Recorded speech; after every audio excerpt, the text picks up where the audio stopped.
Okay. Hello, we're here with Alison Parker of ricRACK Nola. She's going to tell us a little bit about her business today. So take it away, Alison. Hello from New Orleans. So ricRACK, which stands for Repurposed and Altered Costumes for Kids, started about 4.5 years ago for two reasons. One was because I work in the film and television industry, and we noticed a lot of waste, and we wanted to be able to turn that waste into something useful for the community. And the other reason was because I saw too many kids that didn't have costumes, and then looked into ways or resources for them to be able to make costumes and couldn't find any. And then just through research, seeing how many places there were for them to learn how to sew or craft or repurpose, ricRACK came about. So we're twofold. We take in donations of fabrics, and we use those in the classrooms. And then we also teach sewing classes. Mainly started out with outreach. So we were community centers. We did summer camps at the YMCA. And now, as of September, we're in our own brick and mortar place, and have branched out into adult sewing classes, and also selling some of the fabric that we that we received as donations that we don't use in the classroom. Okay, awesome. So you've been doing it for 4.5 years, but September was when you opened up, and it's like a storefront? Yeah, so it's a storefront, and a friend of mine who does design and production on a small scale with handbags and what have you moved into a space, and so she's got 3/4 of the space and we've got 1/4, but we sort of lean on each other for certain things. You know, she's probably got like 25 sewing machines, 10 Jukies, Wow. a post, an industrial serger, two industrial walking feet. So I get people walking off the street are like, do you do alterations? No, my friend might be able to. Or now it's sort of become like a real communal place for seamstresses to come into, either looking for work, or we give work to, whether it's from the business next door or ours. But yeah, we're in sort of a pretty hot spot near the French Quarter. So we get some people walking in who don't live in this town. They're, tourists. And then we get a few locals. Great. Sounds like a good spot. Awesome. So what got you into sewing and kind of involved in all of this? You were in the film and TV industry, but then also always sewed, or? Actually, my mom always knitted. My grandfather crocheted. I was an accounting major until until my 20s, and then realized that I didn't want to sit behind a desk, and thought I'd always liked clothes in a way that I moved here from England, so I kind of always had a different eye for fashion and style, I felt. And my parents being blue collar workers, it was kind of like, you're an accountant, you're a car mechanic, you worked at the bank, like there was nothing sort of outside of that realm. Mm-hmm. So telling them I wanted to do something with nobody in the family does that, and how do you find a job? Mm-hmm. And by fluke, I stumbled upon costume design in the theater at 24, graduated when I was 28. And I just walked in there and I was just like, oh, okay, there's clothes here. I can see doing this. And, a room full of shoes and a room full of handbags. Yeah, I can definitely do this. And I was kind of glad in a way, in retrospect, thinking that I didn't go by the world of fashion, but I went by costuming because it's so much more character driven and plot driven. And it was just something that I really found like I had a passion for it. Like they couldn't keep me out of the costume shop once I was in there. It was just, can I do work study here? Can I volunteer to do this show and this play and what have you? And there were times it was hard because I was an older returning student and people had been in like the theater club at school and stuff. And I didn't know how Shakespeare was always done, so I kind of brought a fresh look to things. Yeah. When I, like about a year before I graduated, when my parents and their friends were just like, what do you do with a degree in costume design, for the love of God? And I was like, yeah, I don't know. But I do love what I'm doing. Like I wake up every morning to go and run to school so I can get in the costume shop. And I'd never felt that before. But And then I saw a Cirque du Soleil show, and I was like, okay, you guys, so here's what I'm going to do. Everybody keeps asking, this is what I'm going to do. So I just was lucky enough they opened up a show in Orlando.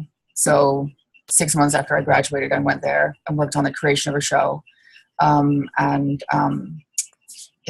worked there for 5 years. And did a couple of tours after that. I had a brief stint in shoemaking in Las Vegas for a while, and then from there moved to New York and got into film. So I feel like for me, I wasn't really great at sewing. It wasn't, like most people who grew up, it's sort of an instinctual trait. For me, it was learned and it was hard. And I always felt like there were better seamstresses than me. So if like a project came across, I was like, I can do it for you, but I can also tell you about 10 other people who I know who I hire to be my seamstress who could do it for you. So I think being around the Cirque community for me, like it set the bar pretty high as far as what I expect and what I look for. And then moving into film and television, it kind of gave me this whole other realm of doing things quicker, faster, different, it's just 100 different ways to make a hem. I feel like I've sort of been through that. Okay. But I won't do a hem. I mean, I will, but I know people who do better hems. I'm just going to say that, and I prefer now, like I wanted to get out of film and working 12 to 14 hours a day. So ricRACK was sort of my out. So now I prefer being around kids. Okay. So now do you do that? You teach full time with ricRACK now. You're not doing you're not working in the shows, the film or any of the shows anymore, or you are? Yeah, I will do like maybe 1 or 2 a year, just to sort of keep my insurance going and just to sort of keep my foot in the door a little bit. I do still, have to we send out flyers and stuff in the summer to theaters and other people, let them know about us. So I still kind of like to have one foot in the door. Mainly now it's more, I do quite a bit of teaching, and then I also do, a lot of the admin stuff. Right. Okay. Do you run the business yourself, or do you have a partner? I run it myself. You run it yourself. Okay. Yeah, with a bevy of awesome assistants. Great. Yeah. Perfect. All right. So what would you say are some important skills needed to be a successful entrepreneur? For sure, I feel like focus and having that, like what the mission is and staying on track with that. I feel like I've had probably 100 people during the course of my business being like, what you should do? What you should do? It would be a great idea for your business. And, there's probably been a handful of those that I've followed. Oh, you should get a new juke. Oh, what you should do in this shop would be great. So there's a handful of those that I followed and I get it. But then there's also been, I've had to be like, I appreciate your advice, but I don't think that's a good fit for us. So for sure, staying focused on what you want to do and who you want to teach and what level. There was a time when we were doing kids sewing patterns and I felt like it wasn't really fitting with what we wanted to do. Like I just didn't want to do, aprons or pillows all the time. I wanted to do things that they could wear, like costume stuff that was fun. So not like now, almost all of our classes start out with a cape. Because what kid doesn't like a cape, right? So, but it took a long time to get to that point where I was just like, yeah, I'll try your pattern and I get your advice, but we're not quite there yet. So it was really just remaining focused and really, appreciate the advice that you get, but know when it really is going to apply to what you want to do. Keep that final end vision in sight. When I was looking at your website, and you kind of have like a nonprofit arm to your business a little bit. And I guess I found it so interesting that because you are in New Orleans, there's such a, like, I guess you were saying it's like there's such a costume culture where you are, because people go and get dressed up. And I've never even been there, but I know it's crazy. I want to go so badly. So I'll come visit, but yeah, for sure.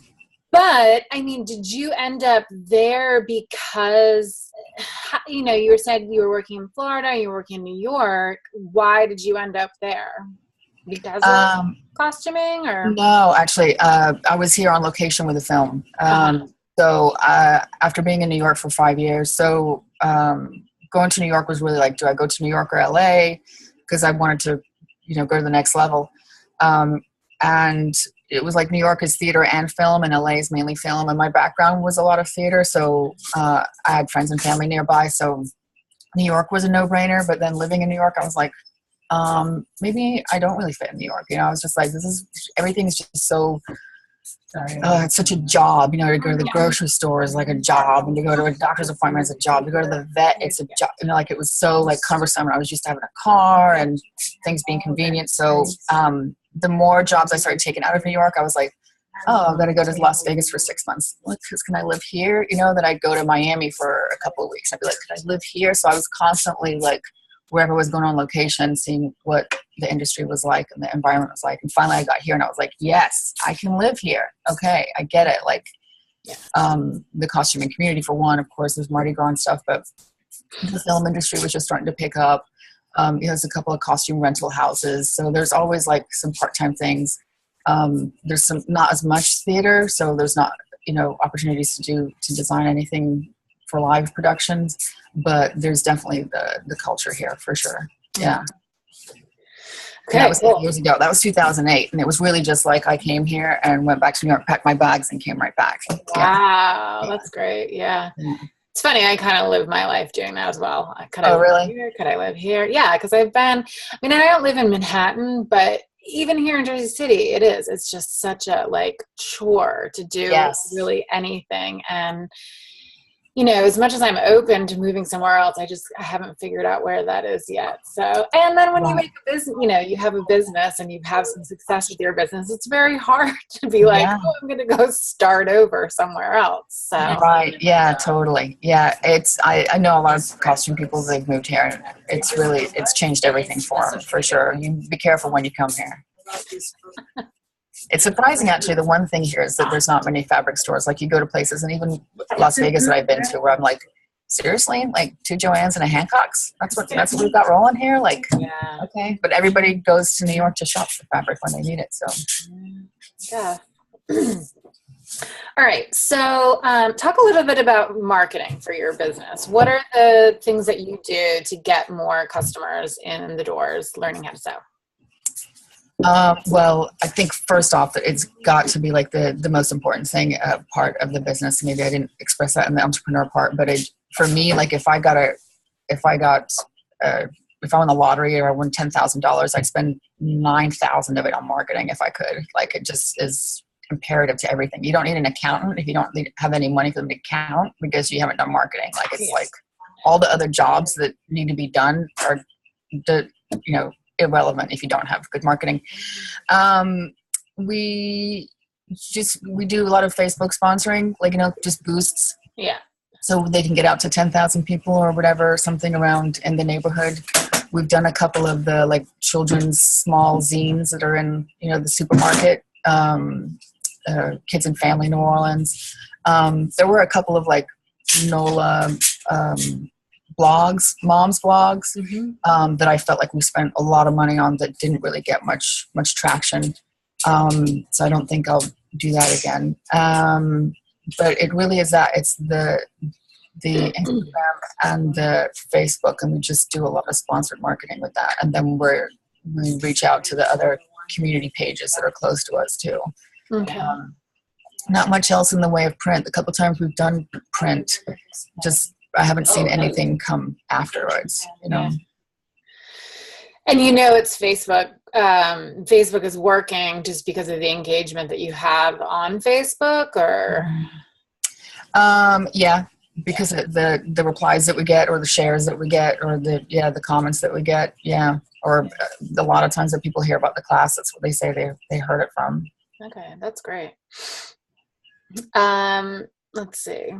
So, if you were to give some advice to someone who wants to become an entrepreneur or wants to do something similar to what you're doing somewhere else, what would you tell them? What would your piece of advice be? Research, for sure, starting out this one, it was a lot of like going online and seeing what other classes were available and what other people were offering, and sort of looking at,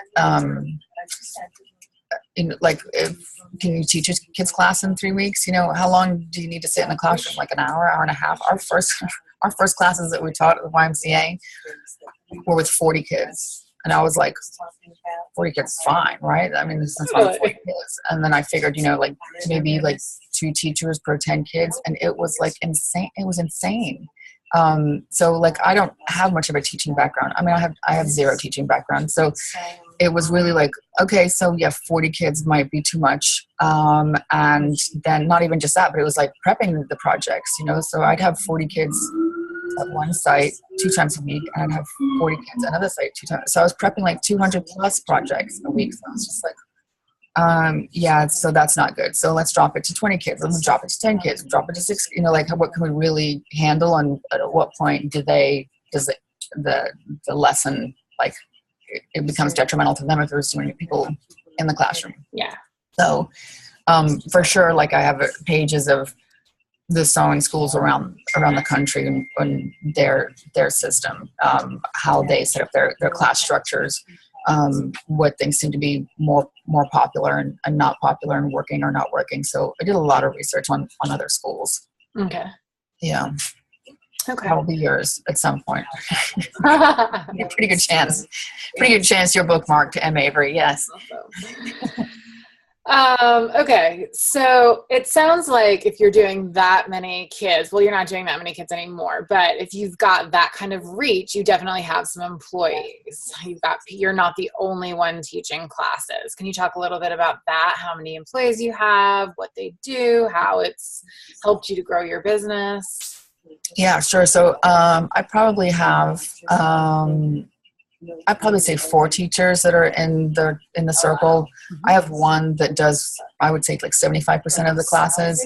The ones that I'm not doing anyway, which we kind of go back and forth on. Like, if I've got a crazy day with meetings, she'll usually take over, or we'll do it together, or what have you.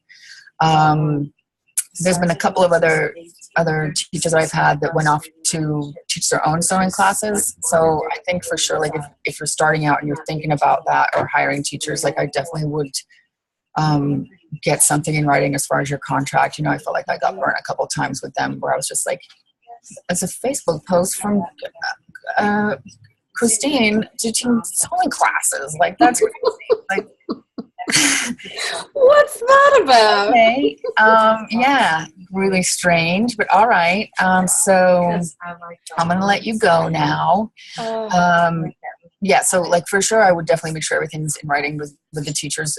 For me too, like, I'm pretty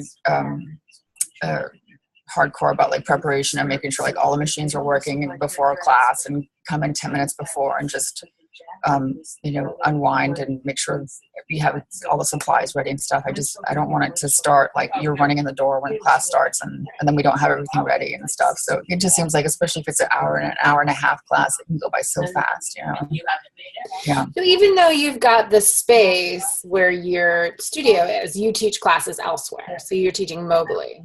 Mm-hmm. Yeah, so we've got a homeschooling group. So we have 4 incredible kids. I wish they were all homeschoolers, to be honest with you, but it's 6, 1/2 dozen. But we have a group there that's 4 children from like 8 to 12.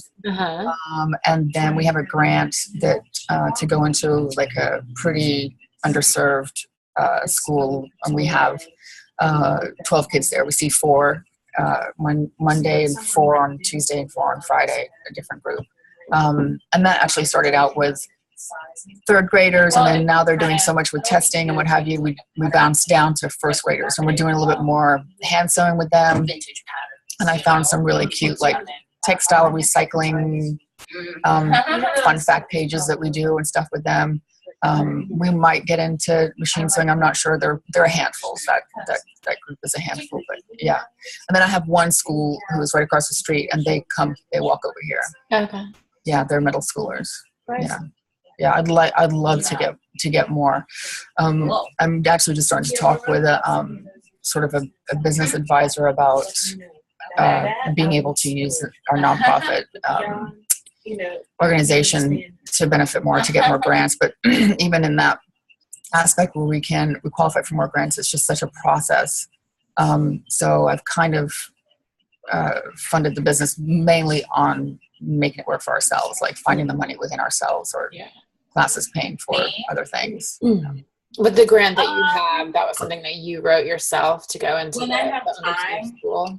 Yeah, it's one of it's a Jazz Fest grant, and it's kind of one of the simpler grants. I mean, I feel like you've got to be pretty bad at grant writing to not get that one.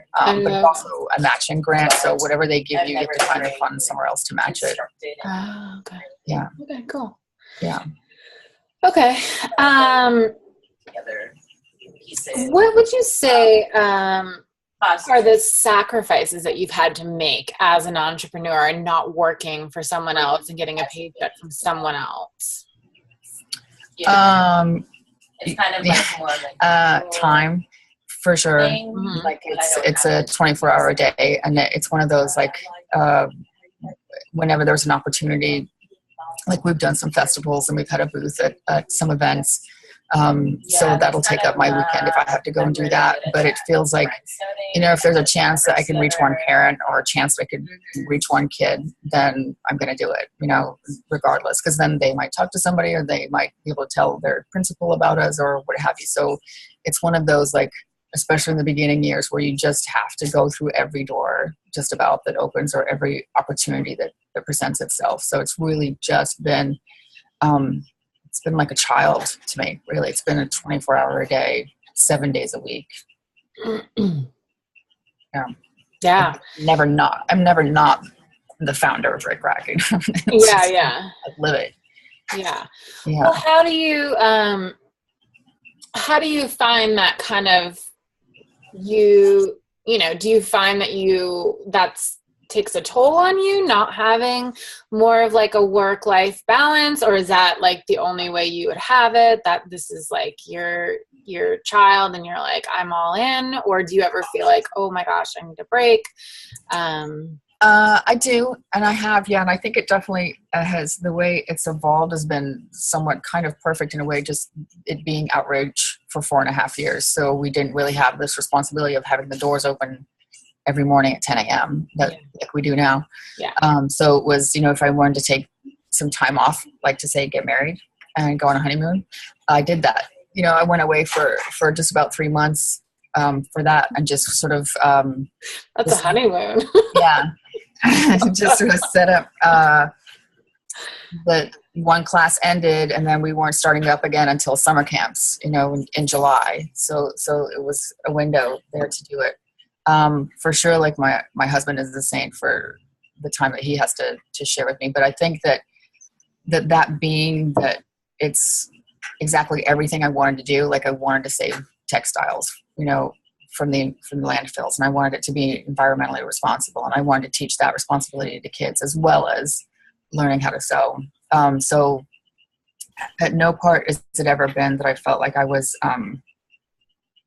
doing something for somebody else. Like I felt like I was all in, so I'll get the workaholic thing every once in a while, that's my problem. But I just kind of feel like there's not anything that I haven't structured it to the way I wanted it to be, so it's never not appealed to me, like in so many ways. I probably don't do as much, and I haven't been that way anyway, like social events. And I know there, even in the nonprofit world, there's for sure more that I could go to and be more involved with. Yeah. Yeah, well, it sounds like you definitely have some boundaries if you're taking off for 3 months. Like, go you, that's awesome. Yeah. That was then. And honestly, like I have my share of, like I said, of incredible assistants too, that some have been with me since the beginning. So I can, when I leave for a while, I can say, can you check the emails or answer this phone call or what have you. And some of them, it's just been like a part-time thing. Some of them just come around for the summer. It's been random, but I definitely never had a fear of letting anybody else sort of answer the phone for a while. Good. At all. Great. Yeah. All right, perfect. Thank you so much. This has been so great to hear about how you started and what you're at now, and I appreciate you taking the time to talk to me. And I will post this on the website, and I'll send you the link, and everyone can take a listen. Thank you so much. Yeah, for sure. Thank you. I love what you're doing too. It's so great to be a part of the Academy and join into those conversations. It's really it's so great to know what other people are going through too. Right? We got to stick together. That's figure right. out what we're all doing. That's awesome. All right. Have a good afternoon. Thanks. You too. Talk to you later. Okay. Bye. Bye, Alison. Bye.